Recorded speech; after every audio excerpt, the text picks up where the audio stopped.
Hey guys, this is day 299 of 365 days and ఈరోజు weekend Sunday నాది active rest day అన్నమాట.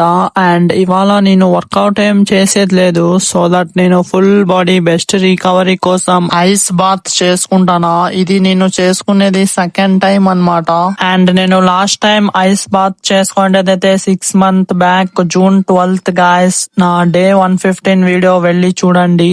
And నేను ice bath చేసుకుంటుంటే నా కజిన్స్ కొద్దిగా డ్రమ్ తెచ్చిచ్చేది హెల్ప్ చేసినారు. అండ్ నేను లేట్ చేయలేకున్నట్ల ఫస్ట్ హాఫ్ డ్రమ్ లకి వాటర్ పోసి అండ్ స్క్రూ డ్రైవర్ తీసుకొని మీడియం సైజ్ లో ఐస్ ని పీస్ చేసుకొని అండ్ ఐస్ నంతా వాటర్ లకేసి నా అప్పర్ అండ్ లోవర్ ని తీసేసి స్కిన్ టైట్ లో వాటర్ లోపలికి పోయేకి రెడీ అయినా. అండ్ ఐస్ లోపల నేను టోటల్ 5 minutes హోల్డ్ చేసిన గాయస్. అండ్ ఈ రోజుకైతే ఇంతే, మళ్ళీ రేపు వీడియోలో కలుద్దాం. కొత్తగా చూస్తుంటే నా యూట్యూబ్ ఛానల్ ని సబ్స్క్రైబ్ చేసుకోండి guys. Okay, tata, bye bye.